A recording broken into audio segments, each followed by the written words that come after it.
Career is nothing but an expertise.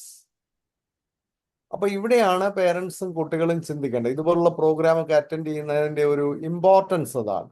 ഇത്തരം കാര്യങ്ങൾ പലപ്പോഴും മനസ്സിലാക്കാതെയാണ് നമ്മൾ പല കാര്യങ്ങൾക്കും ഇറങ്ങിത്തിരിക്കുന്നത്.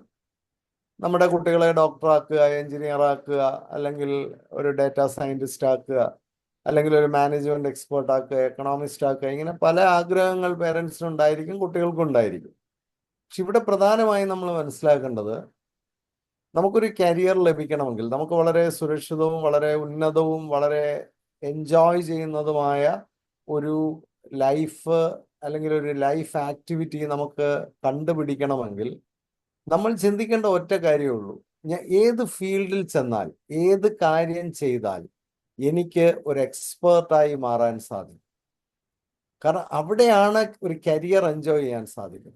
നമ്മൾ എവിടെ ചെന്നാലും ഒരു എക്സ്പേർട്ടായി മാറുന്നില്ലെങ്കിൽ, നമ്മൾ മെഡിസിൻ പഠിച്ചു, ഒരു എക്സ്പേർട്ട് ആവുന്നില്ലെങ്കിൽ നമ്മളൊരു കരിയർ എൻജോയ് ചെയ്യാൻ പോകുന്നില്ല. ജീവിതകാലം മുഴുവൻ ആ ഡോക്ടർ ഒരു ജോലിയായിരിക്കും ചെയ്യുന്നത്.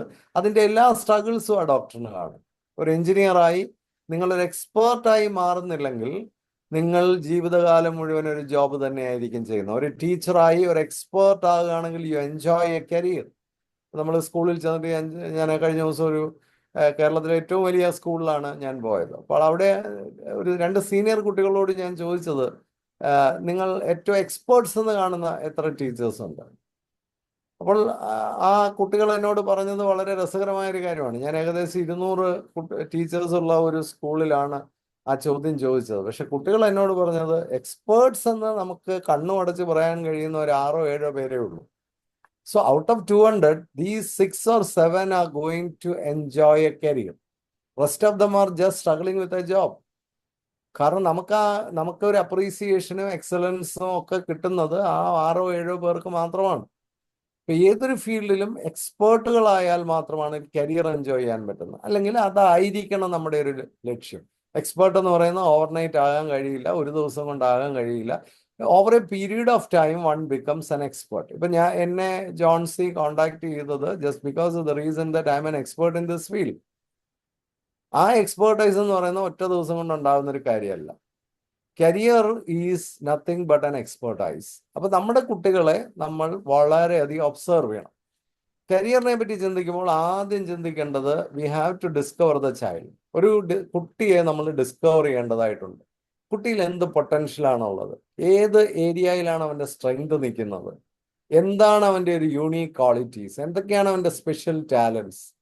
അപ്പൊ ആൺകുട്ടിയായാലും പെൺകുട്ടിയായാലും നമ്മൾ ഒരു കുട്ടിയെ ഇങ്ങനെ ഡിസ്കവർ ചെയ്തുകൊണ്ടേയിരിക്കണം. അവിടെ ഇപ്പോൾ ഈ മിഡിൽ ഈസ്റ്റിൽ ഞാൻ കാണുന്ന, മിഡിൽ ഈസ്റ്റ് മാത്രമല്ല, ഇന്ത്യയിലെയും പ്രധാനപ്പെട്ട സിറ്റീസിലൊക്കെ ഇപ്പൊ വലിയൊരു കച്ചവടമാണ് ആപ്റ്റിറ്റ്യൂഡ് ടെസ്റ്റ് എന്ന് പറഞ്ഞൊരു സാധനം.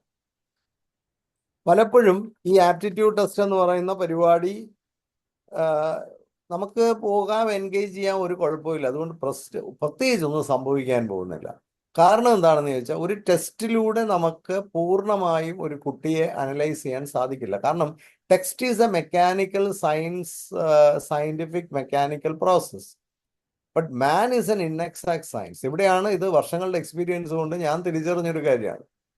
ഈ ആപ്റ്റിറ്റ്യൂഡ് ടെസ്റ്റുകളൊക്കെ നടത്തുന്ന ആൾക്കാർ ആ പേപ്പറും ആ ഫയലും എല്ലാം എടുത്തുകൊണ്ട് വീണ്ടും എന്നെ പോലുള്ള ആൾക്കാരുടെ അടുത്താണ് വരുന്നത്. കാരണം ഈ ടെസ്റ്റുകളൊക്കെ ഒരു ഡയറക്ഷൻ തരും എന്നുള്ളതല്ലാതെ കൃത്യമായി ഒരു കുട്ടിയെ ഡിസ്കവർ ചെയ്യാൻ എന്തായാലും ടെസ്റ്റുകൾക്ക് സാധിക്കത്തില്ല. It gives only A direction.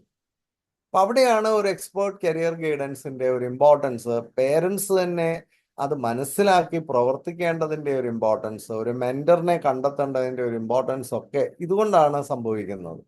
കാരണം ഒരു ടെക്സ്റ്റ് എക്സ്ക്ലൂസീവ്ലി നമുക്ക് വിശ്വസിക്കാൻ പറ്റുന്ന ഒരു സാധനമല്ല. ഒരു ഹ്യൂമൻ എപ്പോഴും ഒരു ടെസ്റ്റ് എടുക്കുന്ന സമയത്ത് ആ ഹ്യൂമൻ എത്ര കണ്ട് എഫിഷ്യൻ്റ് ആയിട്ട് ആ ടെസ്റ്റിനോട് റെസിപ്രോക്കേറ്റ് ചെയ്യുന്നു, അതിനനുസരിച്ച് മാത്രമാണ് ടെസ്റ്റിന്റെ റിസൾട്ട് പോലും നമുക്ക് വാലിഡ് ആയി മാറുന്നുള്ളൂ. അല്ലെങ്കിൽ ആ ടെസ്റ്റിന്റെ റിസൾട്ട് പോലും ആ കുട്ടിക്ക് വാലിഡ് ആയിരിക്കില്ല. അതുകൊണ്ട് ഒരു ടെസ്റ്റിലൂടെയൊക്കെ കുട്ടിയെ കണ്ടുപിടിക്കുക എന്നുള്ള ധാരണ പേരൻസ് മാറ്റണം. ഇത് കടയിൽ നിന്ന് വാങ്ങിക്കാൻ പറ്റുന്ന ഒരു സാധനമാണെന്നുള്ള ധാരണ തന്നെ മാറ്റിയിട്ട് നമ്മൾ കുട്ടികളെ വളരെ ഒബ്ജക്റ്റീവായിട്ട് ഒബ്സർവ് ചെയ്യണം. വെറുതെ കാണുകയല്ല. ഒബ്സർവേഷൻ എന്ന് പറയുമ്പോൾ അത് കുറച്ചുകൂടി ഡീപ്പായിട്ടുള്ള ഒരു ആക്ടിവിറ്റിയാണ്. നമ്മൾ കുട്ടികളെ വളരെ ശ്രദ്ധിക്കുക. അവരെങ്ങനെയാണ് പഠിക്കുന്നത്, അവരെന്തൊക്കെയാണ് പഠിക്കുന്നത്, എന്തിലൊക്കെയാണ് അവർക്കൊരു ഇൻട്രസ്റ്റ് കാണിക്കുന്നത്, മാർക്സ് മാത്രം ഒരു ഇൻഡിക്കേഷൻ അല്ല. മാർക്സ് പലപ്പോഴും മിസ്ലീഡിങ്ങും ആകാം. ചില കുട്ടികൾ ചില സബ്ജക്റ്റുകൾ മാർക്സ് ഒക്കെ വാങ്ങിക്കുമ്പോൾ പോലും they are not enjoying that subject. അപ്പൊ കുട്ടികൾ എന്തിലാണ് കൂടുതൽ താല്പര്യം കാണിക്കുന്നത്, എന്തൊക്കെ ടാലന്റുകളാണ് അവർക്കുള്ളത്, എന്തെല്ലാം എബിലിറ്റീസ് ആണ് അവർക്കുള്ളത്, എന്തെല്ലാം യുണീക്നെസ് ആണ് അവർക്കുള്ളത്, എന്തു വേണ്ടി മോട്ടിവേഷൻ അവർക്കുണ്ട്, ഇതെല്ലാം നമ്മൾ ശ്രദ്ധിക്കണം. ഇത് മാത്രം പോരാ, അതിനോടൊപ്പം തന്നെ കുട്ടിയുടെ personality, emotional intelligence, mental health, physical health, ഇതെല്ലാം ഒരു കരിയറിനെ പറ്റി ചിന്തിക്കുമ്പോൾ നമ്മൾ ഏറ്റെടുക്കേണ്ട ഫാക്ടേഴ്സാണ്. അപ്പൊ കുട്ടിയെ സംബന്ധിച്ച് നമുക്കൊരു ടോട്ടൽ ആയിട്ടുള്ള ഒരു സിറ്റുവേഷൻ. ഇപ്പൊ ഇന്ന് എന്നെ കാണാൻ വന്ന ഒരു കുട്ടി, പിന്നെ +2 സയൻസ് കഴിഞ്ഞൊരു കുട്ടിയാണ്. പേരൻസിനോടൊപ്പം ആ കുട്ടി വരുമ്പോൾ അവർക്ക് ആ കുട്ടിയെ മെഡിക്കൽ ഫീൽഡിലേക്ക് വിടണമെന്നൊക്കെ ആഗ്രഹമുണ്ട്.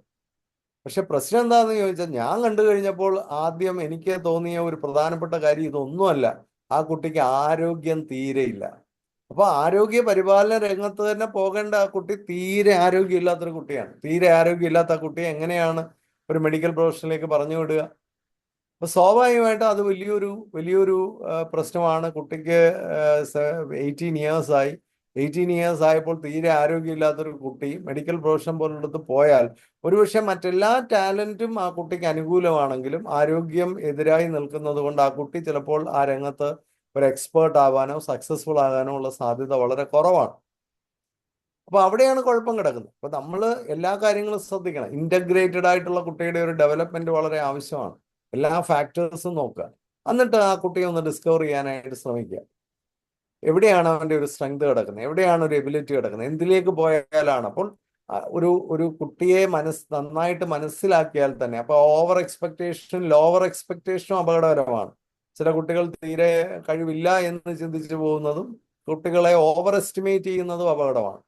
ഓവർ എസ്റ്റിമേറ്റ് ചെയ്യുന്നത് ഒരു വൈകാരികമായ ഒരു പ്രവണതയാണ്. കാരണം എല്ലാ പേരൻസിനും പൈസ ആയി കഴിയുമ്പോൾ അവരുടെ മക്കളെല്ലാം ഡോക്ടറോ എഞ്ചിനീയറോ ആണോ എന്ന് അറിയാതെ ഒരു ആഗ്രഹം ഉണ്ടാണ്. ഇതൊരു ഓവർ എക്സ്പെക്ടേഷൻ ആണ്. ഒരു കാര്യമില്ല. കാരണം എല്ലാവർക്കും ഡോക്ടറോ എഞ്ചിനീയറോ ആകാനൊക്കെ വേണമെങ്കിൽ പറ്റും, ടെക്നിക്കലി ആകാം, പക്ഷെ സക്സസ്ഫുൾ ആകാനായിട്ട് സാധിക്കില്ല. എത്ര ഡോക്ടേഴ്സ് ഹാപ്പിയാണ് ലോകത്ത്, എത്ര എഞ്ചിനീയേഴ്സ് വളരെ സക്സസ്ഫുൾ ആൻഡ് ഹാപ്പിയാണ്. അപ്പോൾ അത് എല്ലാവർക്കും ടെക്നിക്കലായിട്ട് നമുക്ക് ആക്കിയെടുക്കാവുന്നേ ഉള്ളൂ. പക്ഷെ ഒരു മിടുക്കനായ ഒരു കരിയർ എൻജോയ് ചെയ്യുന്ന ഒരു ഡോക്ടറോ എഞ്ചിനീയറോ ആക്കണമെങ്കിൽ, അല്ലെ ഏത് ഫീൽഡിലും, ഇതൊരു എക്സാമ്പിൾ പറഞ്ഞു എന്നേ ഉള്ളൂ, ഏത് ഫീൽഡിലും ഒരു എക്സ്പേർട്ട് ആവണമെന്നുണ്ടെങ്കിൽ ആ കുട്ടിയുടെ പൊട്ടൻഷ്യൽ ആ ഫീൽഡുമായിട്ട് അഫിലിയേറ്റ് ചെയ്യാൻ പറ്റിയതാണോ, ആ കുട്ടിയുടെ ഒരു സ്ട്രെങ്തും ടോട്ടാലിറ്റിയും പേഴ്സണാലിറ്റിയും ഒക്കെ ഏതെങ്കിലും ഒരു ഫീൽഡിനൊരു എക്സ്ട്രാ അഡ്വാൻറ്റേജ് കൊടുക്കുന്നതാണെങ്കിൽ ആ കുട്ടിയെ സംബന്ധിച്ച് ഒരു എക്സെപ്ഷണൽ ഓപ്പർച്യൂണിറ്റി ആ കുട്ടിക്കുണ്ട് എന്ന് നമുക്ക് മനസ്സിലാക്കാനായിട്ട് സാധിക്കും.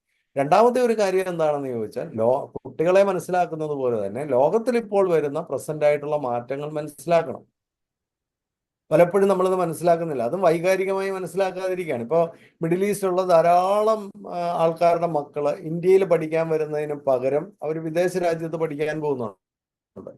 പക്ഷെ പലപ്പോഴും ആ പഠിക്കാൻ പോകുന്നത് അവിടത്തേക്ക് വളരെ നിലവാരം കുറഞ്ഞ യൂണിവേഴ്സിറ്റികളിലാണ്.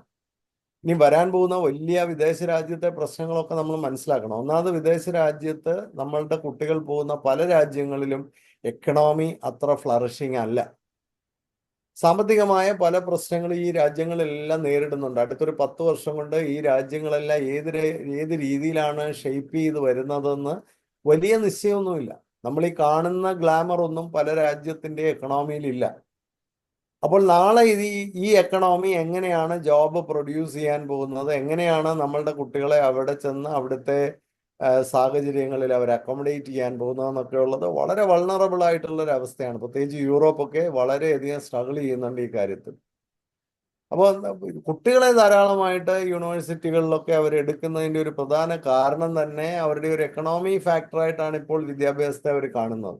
ഇപ്പൊ കാനഡയിലേക്ക് നമ്മുടെ രാജ്യത്തെ കുട്ടികൾ പോകുമ്പോൾ ധാരാളം പണമാണ് അങ്ങോട്ട് കുട്ടികൾ കൊണ്ടു ചെല്ലുന്നത്. UK പോകുമ്പോൾ ധാരാളം പണമാണ് അവിടേക്ക് കൊണ്ടു ചെല്ലുന്നത്.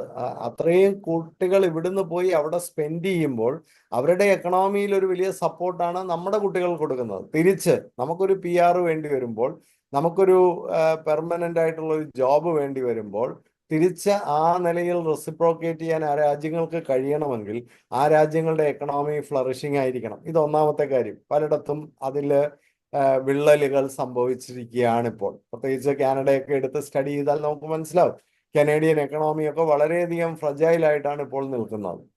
വേറൊരു കാര്യം, ഓട്ടോമേഷനും മെഷീൻ ലേണിങ്ങും അല്ലെങ്കിൽ ആർട്ടിഫിഷ്യൽ ഇന്റലിജൻസും കൊണ്ടുവരാൻ പോകുന്ന ഒരു ജോബ് ലോസ് ആണ്. പലപ്പോഴും നമ്മൾ മനസ്സിലാക്കേണ്ട ഒരു കാര്യം, ഏറ്റവും അഡ്വാൻസ്ഡ് കൺട്രീസിലായിരിക്കും ആർട്ടിഫിഷ്യൽ ഇന്റലിജൻസ് ആദ്യം കയറി അറ്റാക്ക് ചെയ്യുക. അപ്പോൾ ജോബ് ലോസ് പ്രധാനമായിട്ടും ഉണ്ടാകാൻ പോകുന്നത് വളരെ അഡ്വാൻസ്ഡ് കൺട്രിയിലാണ് ആദ്യം. കാരണം ഇന്ത്യ പോലുള്ള രാജ്യത്ത് ഈ ക്യാപിറ്റൽ എക്സ്പെൻഡിച്ചർ ഇത്ര കണ്ട് കണ്ടെത്താനായിട്ട് പെട്ടെന്ന് സാധിക്കാത്തത് കൊണ്ട് തന്നെ ആർട്ടിഫിഷ്യൽ ഇന്റലിജൻസും ഓട്ടോമേഷനും ഒക്കെ ഒരു ഇന്ത്യയിലേക്ക് വരുന്നത് അടുത്ത ഒരു 20 to 30 years ടൈം എടുക്കും. പക്ഷെ വിദേശ രാജ്യത്തെ അവസ്ഥ അതല്ല. അവരൊക്കെ വളരെയധികം അഡ്വാൻസ്ഡ് കൺട്രീസ് ആയതുകൊണ്ട് ഈ ടെക്നോളജികളൊക്കെ അവരുടെ കയ്യിലാണ് ഇരിക്കുന്നത് കൊണ്ടും അവര് നമ്മളെക്കാളും ഭേദപ്പെട്ട സാമ്പത്തിക സ്ഥിതിയിലാണെന്നുള്ളത് കൊണ്ടും പെട്ടെന്ന് ഓട്ടോമേഷൻ വരും. മാത്രവുമല്ല, there are another strong reason behind this. കാരണം അവർക്ക് മാൻ പവർ ഇല്ല. അവര് നമ്മളെ പോലുള്ള വലിയ രാജ്യങ്ങളെ ആശ്രയിച്ചിട്ടാണ് മാൻ പവറിനെ അവർ കൊണ്ടുവരുന്നത്. അപ്പൊ മാൻ പവർ ഇല്ലാത്തൊരു രാജ്യം ഓട്ടോമേറ്റ് ചെയ്യുന്നത് അവർക്ക് എപ്പോഴും നല്ലതാണ്. കാരണം ആവശ്യമില്ലാത്ത ആൾക്കാരെയൊക്കെ ആ രാജ്യത്ത് കൊണ്ടുവന്ന് ആ രാജ്യത്തിന്റെ പ്രശ്നത്തിൽ കൂടുതൽ കുഴപ്പങ്ങൾ ഉണ്ടാക്കുന്നതിലും നല്ലത് ഒരു രാജ്യത്തെ ആൾക്കാരെ അങ്ങോട്ട് അധികമായിട്ട് കൊണ്ടു ചെല്ലാതിരിക്കുകയാണ്. കൊണ്ടു ചെന്ന രാജ്യങ്ങളൊക്കെ ഇപ്പോൾ പൊറുതിമുട്ടിക്കൊണ്ടിരിക്കുകയാണല്ലോ, നമുക്കറിയാം. അപ്പോൾ ഈ അനാവശ്യമായ മാസീവ് മൈഗ്രേഷൻ കുറയ്ക്കാനുള്ള ഏറ്റവും നല്ലൊരു മാർഗം ഓട്ടോമേഷനിലേക്ക് പോവുക, അല്ലെങ്കിൽ ആർട്ടിഫിഷ്യൽ ഇന്റലിജൻസ്, റോബോട്ടിക്സ് ഒക്കെ നന്നായിട്ട് ഉപയോഗിക്കുക എന്നുള്ളതാണ്. അപ്പോൾ ജനം കുറഞ്ഞ രാജ്യങ്ങൾ അതിനെ പ്രിഫർ ചെയ്യുന്നത് അവർക്ക് ലാഭമാണ്. ഇന്ത്യ പോലുള്ളൊരു രാജ്യത്ത് തിരിച്ചാണ്. ഇന്ത്യ പോലുള്ളൊരു രാജ്യത്ത് റോബോട്ടിക്സോ AI ഉപയോഗിക്കുന്നതിന് മുമ്പ് അത് മനുഷ്യനെ ഉപയോഗിക്കുന്നതിനേക്കാളും ലാഭമാണ്, എഫിഷ്യൻ്റ് ആണെന്ന് ഉറപ്പുള്ളിടത്ത് മാത്രമേ അത്തരം മാറ്റങ്ങൾ പെട്ടെന്ന് വരുള്ളൂ. അല്ലാത്തടത്തൊക്കെ ഒരുപാട് താമസം ഉണ്ടാകും. കാരണം നമുക്ക് മാൻ പവർ, വളരെ എഫിഷ്യൻ്റ് ആയിട്ടുള്ള മാൻ പവർ ഉണ്ട്. That is much cheaper than automation പല രംഗങ്ങളിലും. അപ്പൊ അതുകൊണ്ട് പെട്ടെന്ന് ഒരു ഓട്ടോമേഷനിലേക്ക് ഇന്ത്യ വരില്ല. മാത്രവുമല്ല, വേറൊരു വലിയ പ്രശ്നമുണ്ട്. ഇവിടെ ജോബ് ഉണ്ടായില്ലെങ്കിൽ ഈ യുവജനങ്ങളൊക്കെ അപകടകാരികളാകാൻ സാധ്യതയുണ്ട്. അതൊരു റീസണാണ്. അതുകൊണ്ട് തന്നെ ഈ യുവജനങ്ങളെ ജോലിയില്ലാതാക്കുന്ന ഓട്ടോമേഷൻ പോലുള്ള പരിപാടികൾ ഇന്ത്യയിൽ മാസീവായിട്ട് വരാൻ ഇന്ത്യയിലെ പൊളിറ്റിക്കൽ സിസ്റ്റം അനുവദിക്കത്തില്ല. കാരണം ഇവിടെ വലിയ കെയോസും വലിയ പ്രശ്നങ്ങളും ഉണ്ടാവാനുള്ള സാധ്യതയുണ്ട്. അപ്പോൾ ഇതെല്ലാം കൊണ്ട് ഇന്ത്യ ഈ കുറച്ചുകൂടെ മച്ച് സേഫർ ആയിരിക്കും as far as automation is concern. ഈ വിദേശ രാജ്യത്തേക്ക് നമ്മുടെ കുട്ടികൾ പോകുമ്പോൾ അവിടെ ഓട്ടോമേഷൻ ഒക്കെ വന്നു കഴിഞ്ഞാൽ നമുക്ക് ഈ പറയുന്നത്ര ജോബുകൾ അവിടെ ക്രിയേറ്റ് ചെയ്യാൻ പറ്റില്ല. അതിന് എക്സെപ്ഷൻ ആയിട്ട് നിൽക്കുന്ന വളരെ കുറച്ച് ഫീൽഡുകളേ ഉള്ളൂ. അത് അതിലേറ്റവും പ്രധാനമായിട്ടൊന്നാണ് ഈ നഴ്സിംഗ് എന്ന് പറയുന്നത്. നഴ്സിംഗിൽ നമുക്ക് പെട്ടെന്നൊരു ഓട്ടോമേഷൻ ഒന്നും വരാൻ ചാൻസ് ഇല്ല. കാരണം മെഷീനുകളെക്കാളും മനുഷ്യനെ പ്രിഫർ ചെയ്യുന്ന ഒരു ഫീൽഡ് ആയതുകൊണ്ട്. പക്ഷെ മെഡിക്കൽ സിസ്റ്റത്തിൽ ഡോക്ടേഴ്സ് എന്നൊക്കെ പറയുന്നത് ഒരു 50% ജോബ് ലോസ് എന്തായാലും നമുക്ക് അടുത്ത ഒരു 10 വർഷം കൊണ്ട് തന്നെ പ്രതീക്ഷിക്കാം. അഡ്വാൻസ്ഡ് കൺട്രീസിൽ നിന്നാണ് ഇപ്പോൾ കിട്ടുന്ന റിപ്പോർട്ടുകളൊക്കെ. നമുക്കറിയാമല്ലോ, റോബോട്ടിക് സർജറിയും അങ്ങനെയൊക്കെയുള്ള, അല്ലെങ്കിൽ പല ഫിസിഷ്യൻസ് പോലും ഇപ്പോൾ റോബോട്ടുകളാണ്. ആ തരത്തിലേക്കൊക്കെ ലോകം മാറിക്കൊണ്ടിരിക്കുന്നു. അപ്പോൾ എല്ലാ രംഗത്തും ഇത്തരത്തിലുള്ള വ്യത്യാസങ്ങളൊക്കെ ലോകത്ത് മാറി വരുന്ന സാഹചര്യങ്ങൾ നമ്മൾ മനസ്സിലാക്കണം. പിന്നെ ഏതുതരം ജോബുകളാണ് പെട്ടെന്ന് ഒബ്സലീറ്റ് ആകാൻ പോകുന്നതെന്ന് ചോദിച്ചാൽ തീർച്ചയായിട്ടും പാസ്റ്റ് ഡേറ്റ ഉപയോഗിക്കുന്ന മേഖലകളും അതുപോലെ തന്നെ റെപ്പറ്റേറ്റീവ് ജോബ് വേണ്ടി വരുന്ന മേഖലകളും അധികം ഇമോഷൻസും റിലേഷൻഷിപ്പിനും ഒന്നും പ്രാധാന്യമില്ലാത്ത മേഖലകളിലുമായിരിക്കും ആദ്യം ഓട്ടോമേഷൻ വരുന്നത്. അപ്പൊ അതൊക്കെ പ്രത്യേകിച്ച് ഈ ടെക്നോളജി മേഖലകളിലാണ് കൂടുതൽ അഫക്റ്റ് ചെയ്യാൻ പോകുന്നത് എന്നുള്ളത് നമ്മൾ മനസ്സിലാക്കേണ്ടത് വളരെ നല്ലതാണ്. അപ്പോൾ ഇതൊക്കെ മനസ്സിലാക്കിക്കൊണ്ട് വേണം നമ്മൾ നമ്മുടെ കുട്ടികളെ, അപ്പോൾ ലോകത്ത് മാറി വരുന്ന സാഹചര്യങ്ങളൊക്കെ വളരെ കൃത്യമായിട്ട് മനസ്സിലാക്കാൻ പ്രത്യേകം ശ്രദ്ധിക്കുക. അത്